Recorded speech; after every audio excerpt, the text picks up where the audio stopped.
Voilà, donc je suis ce matin avec vous pour partager cette parole que Dieu a déposée dans mon cœur. Et c'est pour parler un petit peu de notre engagement.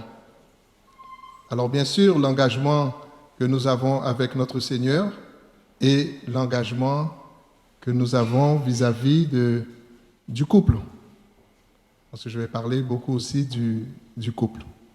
Combien c'est merveilleux, ce Dieu qui unit deux êtres qui sont complètement différents, mais que Dieu aime et combien il veut que sa grâce puisse nous accompagner. Donc prions un instant pour remettre sa parole au pied de la croix. Père, nous te remercions pour ce que tu es. Tu es ce Dieu qui est grand, au-dessus de toute intelligence humaine. Et tu es là, tu nous visites chaque jour. Ton esprit nous restaure, ton esprit nous accompagne. Et nous voulons te donner cette autorité dans nos vies. Et que toute la gloire, Seigneur, qui t'est due te revienne, parce que tu es celui qui vient bientôt. Béni sois-tu, Seigneur, au nom de Jésus. Amen. Donc ce matin, nous voulons, vraiment c'est un encouragement. Donc le Seigneur nous donne donc de nous soutenir dans nos choix. Et que nous soyons toujours unis, et aussi, non seulement avec lui, mais unis les couples.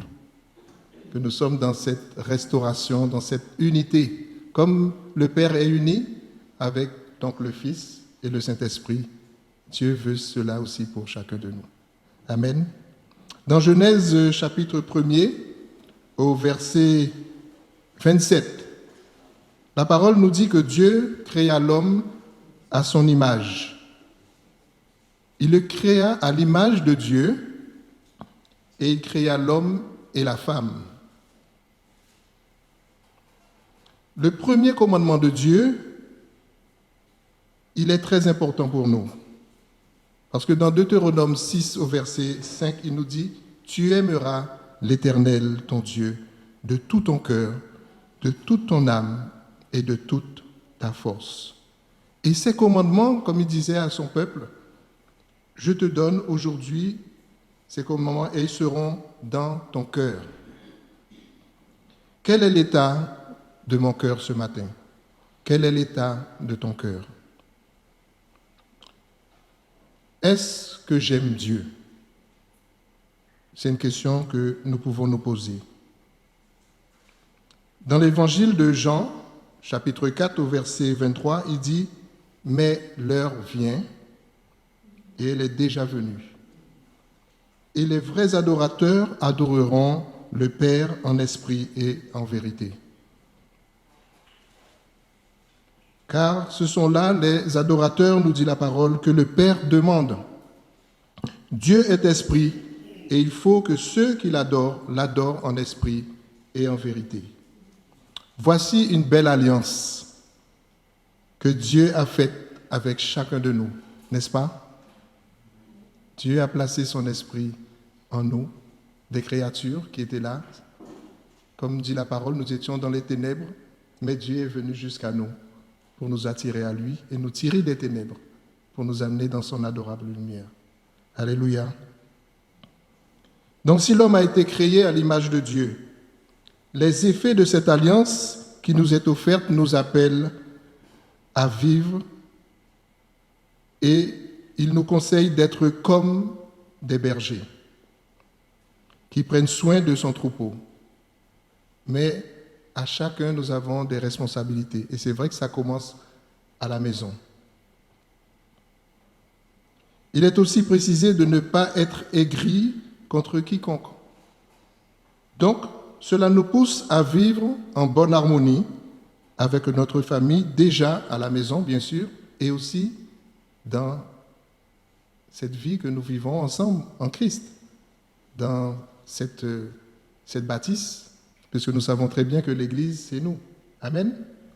Nous sommes l'Église du Christ. Car ensemble, nous devons paraître devant Dieu comme l'Église glorieuse, sans tache, ni ride, ni rien de semblable, mais une Église sainte et irrépréhensible. Jésus a pardonné ses bourreaux. Et nous, il nous a pardonné aussi. Amen. Est-ce que nous sommes conscients que Dieu, dans sa grâce, est venu et il nous a pardonné à la croix? Et malgré notre incrédulité et notre méchanceté, nous avons un rôle et une place à tenir chacun pour notre part dans le respect mutuel et la concertation. L'homme a pour rôle de refléter Dieu dans ses attributs de justice et d'amour. La femme est la vivante, celle qui donne la vie. Elle représente l'humanité. Dans le couple, mari et femme, les deux doivent aimer le Seigneur de tout leur cœur, n'est-ce pas? Vivre une vie et être enseignés par le Christ. Et cela qui nous permettra donc de grandir ensemble dans la foi, parce que nous avons un avenir certain de paix et de bonheur avec le Seigneur. Donc il est question de nous abandonner. Si j'abandonne mon raisonnement et je reste fidèle à Dieu, la parole pourra m'enseigner. Amen. Cette même parole me confirme mon état de cœur. Et nous avons un passage dans Jacques, chapitre 4, au verset 1, il nous dit « D'où viennent les luttes? D'où viennent les querelles parmi vous? N'est-ce pas de vos passions qui combattent dans vos membres? Vous convoitez et vous ne possédez pas. Vous êtes meurtriers et envieux et vous ne pouvez pas obtenir. Vous avez des querelles et des luttes et vous ne possédez pas parce que vous ne demandez pas. Vous demandez et vous ne recevez pas parce que vous demandez mal, dans le but de satisfaire vos passions. » Et là, c'est dur, parce que la parole nous dit au verset 4, « Adultère que vous êtes. Ne savez-vous pas que l'amour du monde est inimitié contre Dieu? Celui donc qui veut être ami du monde se rend ennemi de Dieu. Croyez-vous que l'Écriture parle en vain? C'est avec jalousie que Dieu chérit l'esprit qu'il a fait habiter en nous. Il accorde au contraire une grâce plus excellente. C'est pourquoi l'Écriture dit « Dieu résiste aux orgueilleux, mais il fait grâce aux humbles. » Verset 7, il dit « Soumettez-vous donc à Dieu, résistez au diable, il fuira loin de vous. Approchez-vous de Dieu, et il s'approchera de vous. Nettoyez vos mains, pécheurs, purifiez vos cœurs, hommes irrésolus. Sentez votre misère, soyez dans le deuil et dans les larmes, que votre rire se change en deuil et votre joie en tristesse. Humiliez-vous devant le Seigneur et il vous élèvera. » Hébreux 12, verset 14 nous dit « Recherchez la paix avec tous et la sanctification sans laquelle personne ne verra le Seigneur. Veillez à ce que nul ne se prive de la grâce de Dieu, à ce qu'aucune racine d'amertume poussant des rejetons ne produise du trouble et que plusieurs n'en soient infectés. » Le Seigneur est à la porte et le temps est proche, selon Apocalypse. Il nous dit que le Seigneur n'est pas loin. Et c'est vrai que nous voyons beaucoup de signes. Nous sommes dans cette génération qui aujourd'hui, c'est un privilège pour nous, parce qu'il y a des signes qui sont marqués dans cette parole et que nous voyons aujourd'hui. Donc cela nous pousse bien sûr à la vigilance. Nous devons être très, très, très vigilants. Personne ne connaît, nous dit la parole, les temps, mais il nous a avertis, il nous a dit, voilà, il y aura. Et l'accomplissement est là. Donc il dit, voici, je viens bientôt. et ma rétribution est avec moi, pour rendre à chacun selon ce qu'est son œuvre. Dans son rôle, nous allons parler donc du couple. Dans son rôle, comment le mari pourra faire en sorte que sa femme le respecte? Parce que bien souvent, il y a des gros problèmes relationnels et ce n'est pas facile.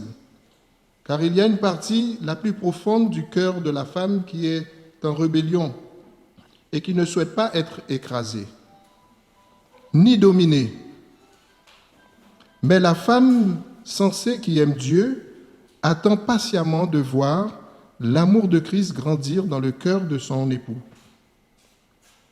Et le même esprit de miséricorde, de grâce, et l'amour sera toujours triomphant. Si nous ne vivons pas dans la paix, cela attriste le Seigneur. C'est un péché même devant Dieu. Il faut sanctifier nos vies. Il nous reste une solution, c'est de reprendre l'habitude d'aller ensemble dans la prière, dans la présence de Dieu.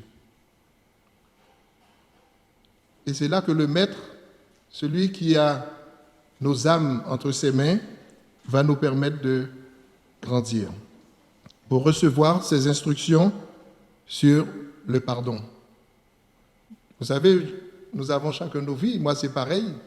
Je suis marié, donc père, donc bien sûr, je dirais, 8 enfants. Bon, j'en ai 3 qui sont en Guyane, il y en a 5 ici. Mais ce n'est pas facile. Et c'est vrai, pendant tout notre parcours, il y aura toujours, et jusqu'à la fin, il y aura toujours des combats. Il n'y a pas un couple, il n'y a pas une personne qui peut dire « Non, moi, ça marche droit. J'ai pas de problème. Mon couple, là, c'est comme de l'huile. » N'est-ce pas? Est-ce qu'il y a quelqu'un qui peut lever la main qui dit « Bon, moi, j'ai pas de souci. » Nous sommes tous à la même enseigne. Amen? Tous à la même enseigne. Et nous pouvons apprendre. Nous pouvons grandir ensemble. Donc, si nous ne vivons pas dans la paix, cela attriste le Seigneur, je disais. Mais si j'observe le conseil de mon Dieu pour les jours de tempête, car il y en aura encore, et il y en aura toujours. Mais soyons sûrs, il faudra mettre en pratique. Ne pas dormir sur notre colère, ça c'est un conseil. Ne jamais dormir sur notre colère. Ce n'est pas aussi facile que je le dis là. Parce que des fois, ça bouge ici, là. Hein. Là-dedans, là, ça tourne. Hein. Il y a quelque chose qui n'est pas réglé et ça fait mal. Mais dans la persévérance et la foi, dans la parole de notre Dieu, nous allons pouvoir recevoir ses instructions et sa parole va nous donner cette joie d'obéir. Parce que tout est possible. Il n'y aura pas besoin d'exercer ni brutalité, ni parole malveillante, car tout cela sera dans un bon ordre si Dieu est au contrôle. C'est dans cette alliance et avec l'aide du Saint-Esprit que Dieu conduira mon engagement. La bénédiction nous est assurée jusqu'à la fin de nos jours. C'est là que nous puiserons le plein pardon à l'image du pardon de Christ. Christ nous a accordé un pardon, mais pleinement. Nous avons tous reçu ce pardon pleinement. Il nous accorde une vie qui est équilibrée et une vie épanouie.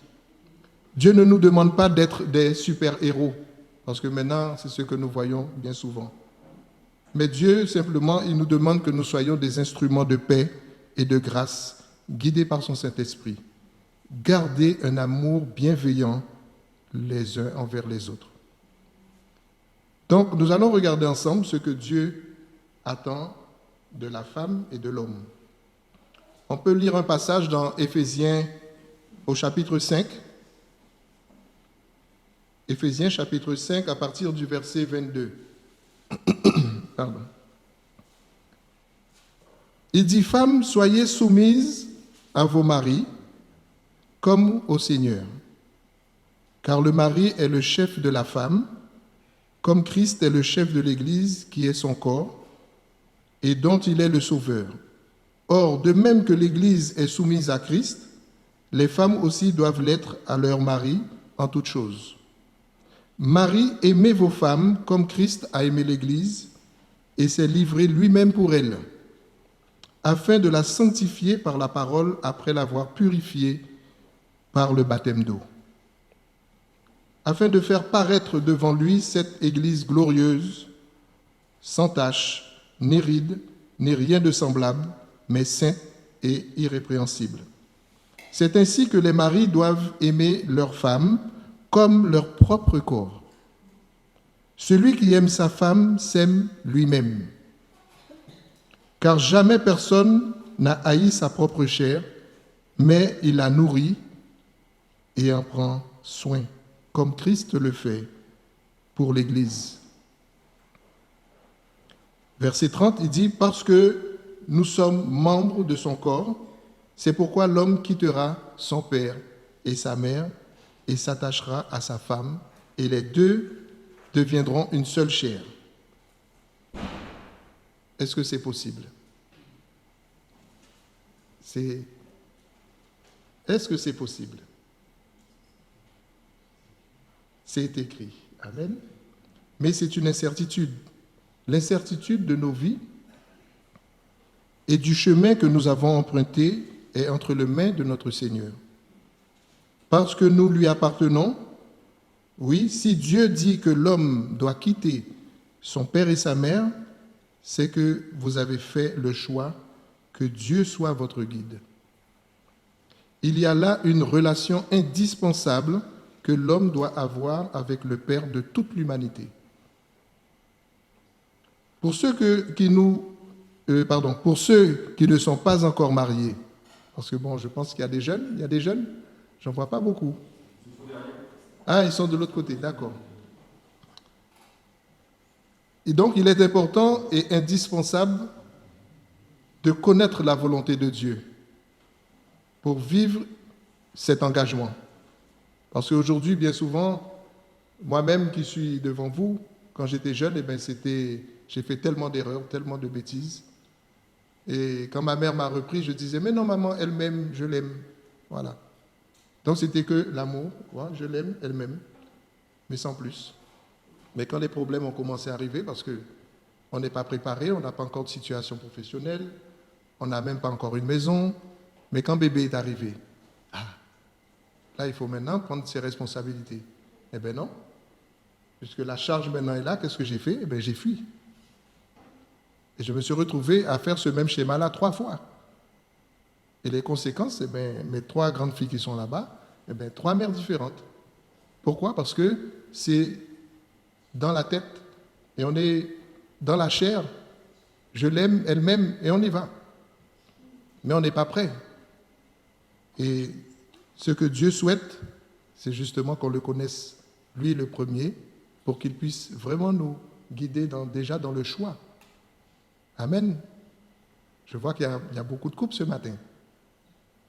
Mais c'est formidable de voir des couples qui sont unis et qui restent dans cette fidélité avec Dieu. Mais il est question aussi de spiritualité, surtout dans nos couples, pour une réussite de 2 êtres imparfaits. Parce que jusqu'au bout, on aura toujours des turbulences, parce que nous ne sommes pas parfaits sur cette terre, et on ne le pourra pas être.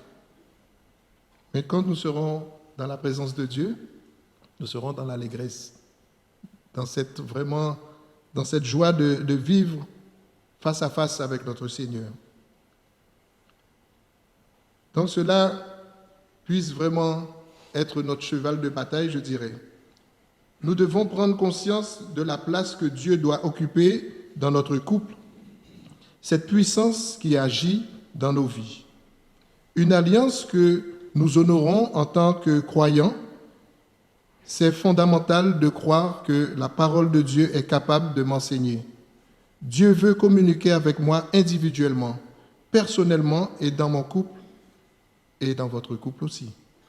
Voici les instructions et quelques applications pratiques du plan divin pour notre marche dans la sagesse et la plénitude de l'esprit, une harmonie et aussi du plaisir en font partie. La vie familiale, les devoirs réciproques des époux. Le désir de Dieu, on le retrouve dans Timothée, 1 Timothée, chapitre 5, verset 14, il dit « Je veux donc que les jeunes se marient, qu'elles aient des enfants, qu'elles dirigent leur maison, qu'elles ne donnent à l'adversaire aucune occasion de médire. » Oui, Dieu désire que nous vivions dans l'obéissance à sa parole. Selon Hébreux 13, verset 4, il dit que le mariage soit honoré de tous et le lit conjugal exempt de souillure, car Dieu jugera les impudiques et les adultères. Il est question aussi là d'une demande à la femme d'être soumise à son mari. Mais cette soumission n'est pas charnelle, comme bien souvent on pense. Une femme n'est pas une esclave. C'est ça la distinction, c'est que la femme a été tirée de la côte de l'homme. Et ce que dit en hébreu, c'est « elle est ma côte », ce qui veut dire aussi « elle est mon véritable ami ». Ça n'a pas été un être inférieur. Parce que la parole nous dit « voici cette fois celle qui est os de mes os et chair de ma chair ». On l'appellera femme parce qu'elle a été prise de l'homme. Et si la femme a été prise de la côte de l'homme, mais je suppose que c'est côté du cœur, je suppose, je n'étais pas là à la création, mais selon la parole, l'homme a un devoir de protéger si elle est sous le bras, sous la côte. Donc c'est pour la protéger, n'est-ce pas, les hommes? Amen? Amen. On a un devoir de protéger nos épouses. Mais si elle est du côté du cœur, c'est aussi pour l'aimer, pour lui donner de la tendresse, pour lui donner beaucoup d'affection. Et ça, c'est ce que Dieu nous appelle. Et Dieu n'a pas pris la femme de la tête de l'homme pour qu'elle domine sur lui, ni de ses pieds pour qu'il puisse la piétiner. Mais je pense que s'il l'a pris du côté, on va le savoir bientôt. Si on reste dans la fidélité, on sera avec Dieu et on saura tout ce qui s'est passé à la création. Amen. Donc il n'y a pas d'infériorité puisqu'elle est tirée de l'homme. La foi chrétienne reconnaît qu'il y a simplement un ordre créationnel. Dans le rapport des sexes, Dieu existe en tant que Père, le Fils et le Saint-Esprit. Et les trois existent dans cet ordre-là. Et ils forment une seule unité. L'œuvre de Dieu s'accomplit parfaitement dans cet ordre-là. Parce que Dieu est Dieu, le Christ est venu, Dieu s'est fait chair, et quand il est reparti, il a envoyé son esprit. Et les trois, nous sommes dans cette joie de grandir ensemble, et c'est ce qui est merveilleux. Et l'homme et la femme, c'est pareil. La femme, c'est notre vis-à-vis, c'est vraiment un être... Sans la femme, l'homme, il n'y a pas d'homme, n'est-ce pas? Puisque j'ai dit tout à l'heure, c'est elle qui fait l'homme. Donc nous ne sommes pas, chaque fois un homme arrive, c'est Dieu qui le place. Non, il sort de la femme. Donc soyons vigilants.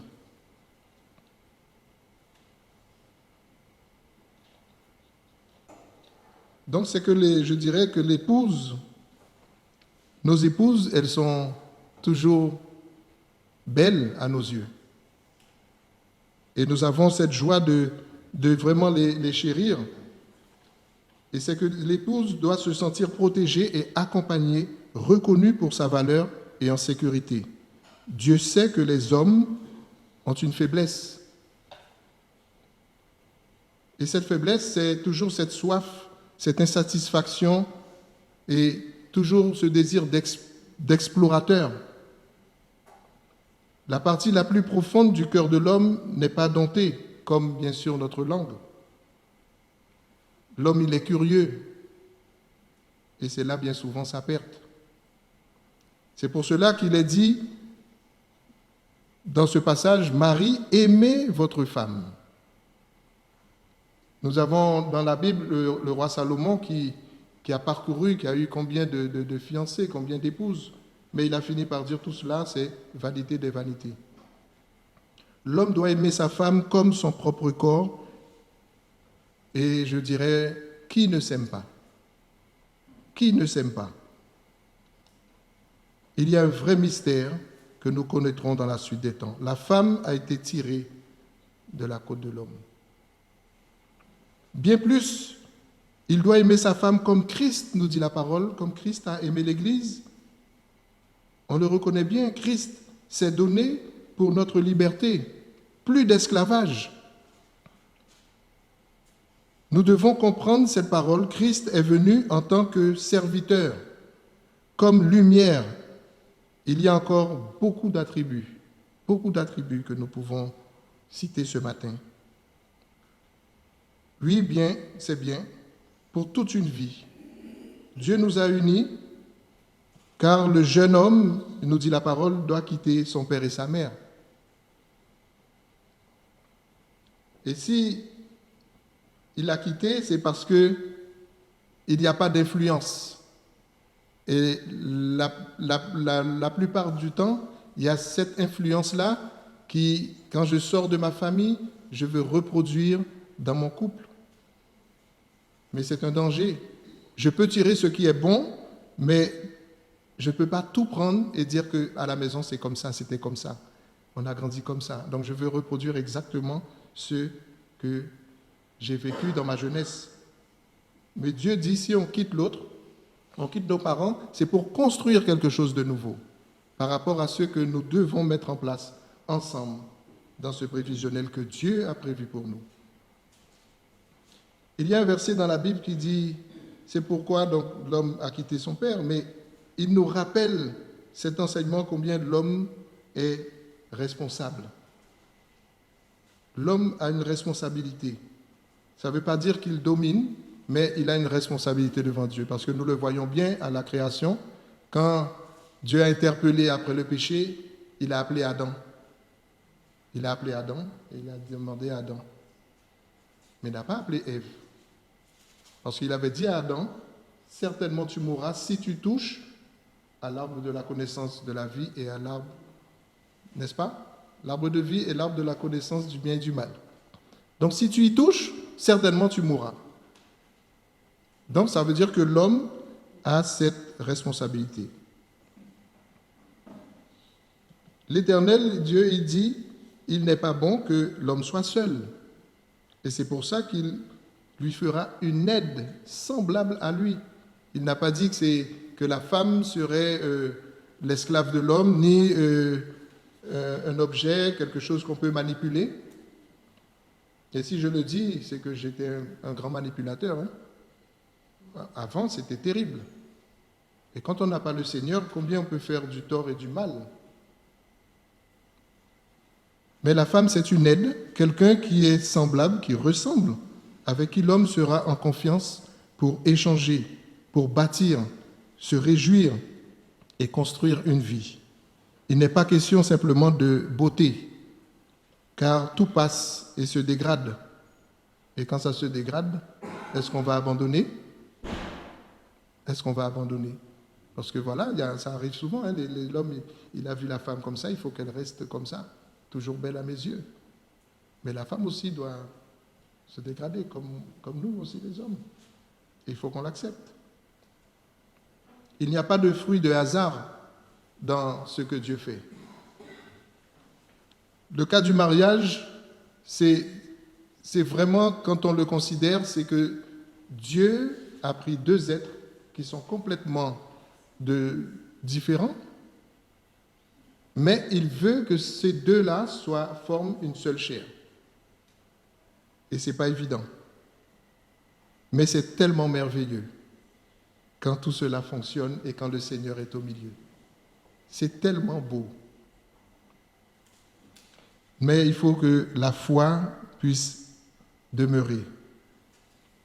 Cette alliance se manifeste dans un amour qui sera toujours là l'un pour l'autre. Et c'est une unité que nous allons faire sur une route que Dieu trace pour chacun de nous. Donc nous prenons pas à la lettre, bien sûr, ce que Dieu dit, allez et multiplier la terre. C'est vrai que ce passage-là, eh bien, malheureusement, il y a beaucoup d'hommes qui l'ont pris et puis voilà, on fait des enfants, on fait des enfants. Mais aujourd'hui, ce n'est plus le cas de multiplier, mais c'est le cas de prendre soin, d'éduquer les enfants, de leur permettre de connaître le Seigneur. Et un amour conjugal, c'est très important. La naissance des enfants, la présence des enfants dans le foyer, ça apporte une bénédiction. Et la condition de l'épouse en tant que mère, c'est vraiment aussi merveilleux. La possession d'une demeure et de vivre en paix avec un amour maternel et paternel, c'est ce que Dieu souhaite pour la famille. Les enfants vont pouvoir grandir dans la paix, dans la joie, et ils auront un modèle pour y vivre et après aussi être des instruments pour le Seigneur. Cela implique aussi que donc, le rôle des parents est très important de veiller sur l'éducation en général de leurs enfants et les instruire selon les enseignements du Seigneur et de se garder purs, garçons comme filles. Parce que bien souvent, dans notre mentalité, on dit que la fille doit toujours être un exemple. Mais en fait, Dieu, dans sa grâce, c'est que l'homme et la femme restent purs jusqu'au mariage. Et je m'applique aujourd'hui vraiment à le partager avec mes enfants parce que si on fait un choix que la fille soit pure et que l'homme fasse un petit peu des connaissances, ce n'est pas dans le plan de Dieu. Le plan de Dieu, c'est que aussi bien que le garçon et que la fille, on reste dans la pureté, dans la sainteté. Laisser ses enfants partir avec une jeune fille ou un jeune homme, cela, bien souvent, ça fait un peu mal, n'est-ce pas, les parents? Quand nos enfants grandissent et ils nous disent, bon papa, je connais une jeune fille, je connais un jeune homme, et je veux bien faire le restant de mes jours avec lui, avec elle, ça fait toujours un pincement. Mais quelles sont nos obligations? Nos obligations, c'est de les accompagner. On ne peut pas mettre de veto, mais on doit se rassurer si cette personne-là, elle est dans le même élan d'instruction de la foi, de ce que nous avons enseigné à nos enfants. Et si c'est le cas, ce sera toujours un pincement, parce que ce n'est pas le même pincement dans le cœur que la femme aura et que l'homme aura. Parce que la femme est beaucoup plus sentimentale. Mais soyons vigilants, parce qu'aujourd'hui, s'il n'y a pas un temps de jeûne, de prière pour que nous puissions accompagner nos enfants dans ces choix, ça risque bien sûr d'être vraiment désagréable. Donc restons vigilants. Pourquoi je dis ça? C'est que le Seigneur désire que nous vivions dans la vérité. Et bien souvent, on ne peut pas cacher des choses sans que l'autre ne le sache. Si deux jeunes ou même des moins jeunes peuvent s'unir, il est question d'ouvrir nos cœurs, de dire voilà, j'ai fait ça dans ma vie, ça a été comme ça, voilà. Mais c'est fini. Cette vie-là, elle est terminée. Dieu m'a fait grâce, je me suis repenti et maintenant je veux vivre une vie de foi, une vie de grâce. Et si nous vivons dans cette vérité-là, Dieu va pouvoir nous accompagner. Donc il n'est pas question de cacher, de faire des concessions, non. Ouvrons nos cœurs.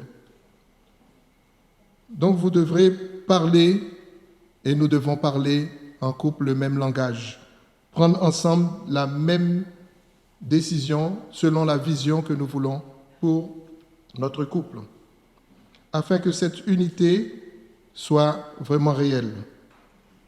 Il n'est pas forcément obligation de suivre un modèle, mais de suivre ce que nous voulons mettre en place, selon comment le couple doit vivre et fonctionner, mais faire pour le mieux et s'adapter à notre conviction commune. Cela évitera beaucoup de maux, n'est-ce pas? Et je vais conclure parce que je crois que j'ai été un peu long, mais ça va. Alors, je vais vous laisser avec une parole de Josué. Et nous voyons dans Josué chapitre 24, au verset 15, il dit « Et si vous ne trouvez pas bon de servir l'Éternel, choisissez aujourd'hui qui vous voulez servir. Ou les dieux que servaient vos pères au-delà du fleuve, ou les dieux des Amoréens dans le pays desquels vous habitez. Mais il dit, moi et ma maison, nous servirons l'Éternel. » Amen. Donc c'est un des premiers engagements, c'est de s'engager avec Dieu, le servir. Et que notre famille aussi, nous puissions vraiment les enseigner à suivre nos pas. Parce que quand nous avons cette joie de voir nos enfants grandir et puis d'être engagés, c'est vraiment une paix et une sûreté pour nous. Amen. Alors soyez bénis, mes frères et sœurs, et que Dieu, dans sa grâce, nous ouvre vraiment les yeux. Je sais que c'est une église qui est bénie. Vous êtes vraiment fortifiés, mais que sa parole puisse toujours nous apporter une assurance dans sa paix. Alléluia. Amen.